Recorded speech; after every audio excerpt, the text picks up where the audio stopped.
Assalamualaikum warahmatullahi wabarakatuh. Alhamdulillah wassalatu wassalamu ala Rasulillah. Salam ukhwah, salam seduluran. Yuk kita sama-sama ngaji bareng Gus Baha. Selamat menonton. Ada pemuda dia itu hipersek, mau masuk Islam tapi tetap boleh bebas. Saya ini ingin Islam tapi jangan larang seks bebas. Wah, itu sahabat semuanya melarang ketemu Nabi karena ini ngawur betul, masa pamit Islam kok. Tapi setelah gaduh, Nabi tanya, kenapa gaduh? Ada pemuda mau masuk Islam tapi yasta'izinu fi zina, dia minta izin supaya tetap boleh zina. Kata Nabi, suruh ke sini. Setelah datang di depan Rasulullah, logika yang dibangun Nabi itu luar biasa. Atuhibbuhu li bintik, kamu suka punya anak putri kemudian jadi demenannya orang laki-laki jomblang? Ya enggak, saya bunuh orang itu. Andaikan itu ke ibu kamu, saya bunuh orang itu. Atuhibbuhu li bintik, atuhibbuhu li ummik, atuhibbuhu li ukhtik, atuhibbuhu li kholatik. Kamu suka punya anak putri yang jadi demenannya orang? Ya enggak suka ya Rasulullah. Kamu suka kalau punya ibu didemeni orang banyak? Ya enggak suka Nabi. Sampai otaknya itu yastakbihu zina, sehingga otaknya itu wah zina itu buruk betul. Akhirnya ya Rasulullah sudah, saya mau se-Islam tanpa zina-zina. Karena logika yang dibangun Nabi itu luar biasa. Nabi pertama mengingatkan atuhibbuhu li bintik, atuhibbuhu li ummik, atuhibbuhu li ukhtik, atuhibbuhu li kholatik. Sampai dia ini nggak bisa apa-apa. Sudah Nabi sudah. Jadi logika ini yang harus kita waris. Lagi-lagi kembali yang bisa waris itu ahlul ilm. Sama itu kan kayak diskusinya Nabi Yahya dan Nabi Isa. Nabi Yahya itu suka berkawan orang-orang soleh. Setiap berkunjung di mana itu nyari yang orang-orang soleh. Ditanya kenapa kamu berkawan orang soleh? Ya berkawan orang soleh itu asik. Tapi kalau Nabi Isa enggak. Kalau ada desa-desa yang masih hitam, masih merah itu dikunjungi, kemudian dibina. Ditanya sama Nabi Yahya, lima anda tanzilu ala syirarin nas. Kok kamu kumpul orang-orang yang kayak gitu? Jamnya beliau, innama ana tabibun udawil mardo. Di mana-mana Nabi itu ya dokter. Di mana-mana dokter menyembuhkan yang sakit. Jadi dulu logika kebalikan itu dibangun, sehingga dulu ulama khilaf itu ikhtilaful a'immah apa? Rahmah. Masyhur itu. Saya sering cerita dan itu ada di kitab Khilyatul Auliya. Nabi Yahya itu lebih ceria. Nabi Isa itu agak sering cemburut. Atau kebalikannya, pokoknya yang satu itu mali aro ka'abisan ka'annaka taqnatu min rahmatillah. Kamu kok sering cemburut, seakan-akan rahmat Allah itu terbatas, wong kok ora iso syukur. Yang satu gojlok, mali aroka dohikan ka'annaka ta'manu min makrillah. Kowe kok guya-guyu, kok is bebas kon neraka wae gitu. Nah, sehingga ya itu tadi sudut pandang. Makanya saya sering cerita dulu kalau Said Abdul Al-Haddad itu tanya, "Cung kowe ngaji sapa?" Ngaji si A. Kiaimu tau nangis? Ndak. Ojo ngaji, kiaimu ati atos, kiai kok ora iso nangis. Tapi kalau Abu Hasan Asadili kebalikan, cung kowe ngaji sapa? Ngaji si A. Kiaimu tahu guyu nak ngaji mboten nate. Ora usah ngaji wong ora iso syukur. Jadi nah itu yang akhirnya menjadi keseimbangan khaufau wa tama. Ada khauf, ada apa? Roja. Sehingga karena sudut pandang itu nggak bisa dihilangkan, saya ulangi nggak bisa dihilangkan. Ini yang sering diceritakan kisah itu kakaknya ini. Dulu Muhammad bin Hasan Asyibani, Imam Syafi'i itu lama sekali beliau jadi ulama top yang suka fikir. Dianggap fikir itu aman, ngeringankan hisab. Nggak jenengan fikir yang dihisab malaikat apanya kan?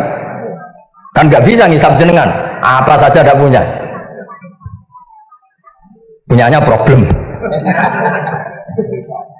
Nah setelah ngaji sama Imam Malik, Imam Syafi'i tanya, yang ilmunya setingkat jenengan siapa? Kata Imam Malik, sebetulnya Abu Hanifah, tapi orangnya sudah meninggal, tapi ada muridnya namanya Muhammad bin Hasan Asyibani. Kamu ke sana dari Madinah ke Irak, dulu tempatnya di Baghdad.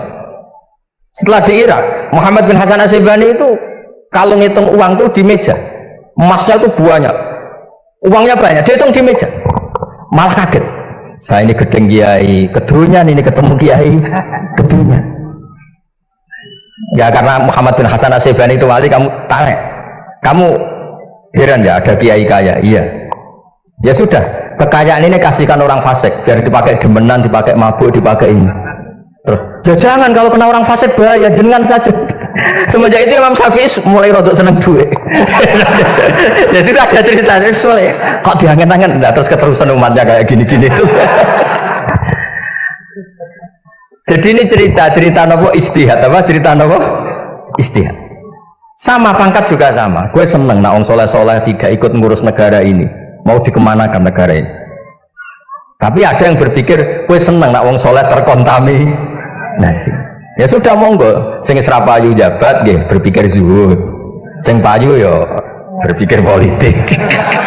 Yang penting semuanya itu berdasar ilmu. Yang penting itu semuanya berdasar apa? Ilmu. Karena ilmu ini basis yang paling diridani Allah Subhanahu wa ta'ala. Masyhur itu Ihya sering diceritakan Imam Ghazali, ana alim uhibbu kulla alim. Kata Allah, saya ini alim dan sangat mencintai orang alim. Karena orang alim ini yang tahu perspektif. Orang yang ngiranya, saya ulang lagi, yang ngiranya itu enggak ilmiah. Di depan orang alim itu sangat-sangat apa?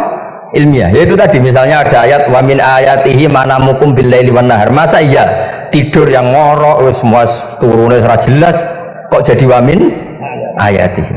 Tanyakan ahli medis, sistem tubuh kita kalau nggak tidur itu kayak apa rusaknya? Dan toat pas-pasan ngene iki satu-satunya solusi yo turu. Bengi ngempet kepen delok dangdut, delok dugem.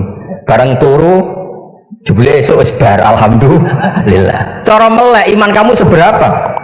Tarikan-tarikan maksiat posisi kamu terjaga bisa kalah kan? Tapi kalau tidur sukses kan tarkul maksiat. Nah, karena tidur itu sukses menghilangkan maksiat disebut wa min ayatihi manamukum billaili wan nahar. Sampai Imam Ghazali ngendikan di makalah itu, sehingga nanti ibadahnya umat ini di akhir zaman an-naumu, ibadah terbaiknya itu tidur. Jadi malah maksud kula ngeten lho. Sampai nanut jalur wong alim dia turu ya ibadah, tengok-tengok ya ibadah, jagongan nggih ibadah, gojol-gojolkan ambek kanca nggih napa? Ibadah. Karena ini semuanya kul bi fadlillah bi rahmati fa bidzalika napa? Falyafrahu. Tapi kalau kamu tidak punya basis ilmu, adanya suudzon. Kiai kok jagongan guyon sewengi ku kiai opo? Kiai kok turu sewengi ku kiai. Karena basisnya ada ilmu. Padahal jelas ketika Rasulullah bikin urutan kebaikan, pertama Nabi ngendikan kamu menolong orang. Jika tidak bisa, terakhir Nabi ngendikan takufu syarraka anin nas fa innaha shadaqatun minka ala nafsik. Tadi beliau juga cerita di nasihat Imam Mun, idza lam tuhsin fala tusi. Kalau tidak bisa berbuat baik, setidaknya kamu tidak berbuat jelek sama orang lain. Dan potongan ini paling gampang apa? Tidur kan? Wis sampean nak turu wis ra zina, ra maling, ra ngrasani wong wis ora tusik. Nah, dengan konstruksi usul fikih seperti itu kamu tahu kualitas ayat wa min ayatihi manamukum billaili wan nahar. Ya sama, ternyata makan itu yang menjaga nyawa, ternyata makan itu yang menjadikan syukur. Kalau kamu nggak percaya puasa, sama nak poso gedang goreng itu mewah. Gedang goreng itu mewah, air satu teguk itu mewah. Makanya kalau lama dulu ada santri kepengen mangan enak, ya saya ingin mangan enak gini-gini, caranya gimana? Itu rumusnya ada sate, ada mie ayam. Idamuhu alju. Kalau kamu ingin enak, lauknya itu lapar. Ya kalau kita kalau puasa itu semuanya kan enak. Nah itu lagi-lagi basisnya itu ilmu. Nah sekarang banyak orang yang sudah tidak peduli dengan ilmu, kayak ijazah dilakoni kan. Jadi kayak wiridan la ilaha illallah itu sebetulnya harus dibarengi dengan ilmu. Ini yang terakhir supaya nggak lama-lama. La ilaha illallah itu basisnya ilmu. Surga yang begitu mewah itu dibikin juga bagi yang melafadzkan la ilaha illallah. Neraka yang begitu ekstrim, sampai kalau benda dijatuhkan dari atas ke neraka itu sampai bawah nunggu 70 tahun. Bisa kamu bayangkan kalau kamu di dalam, naiknya susah itu. Ini dijatuhkan ke neraka itu sampai bawah nunggu berapa? 70 tahun. Loh, neraka sebegitu ekstrim itu dibikin untuk yang menolak la ilaha. Berarti kalimat ini kalimat spesial. Kalimat yang neraka dibikin ya atas nama itu yang menolak, surga dibikin juga atas nama itu yang menerima. Itu satu saktinya la ilaha illallah.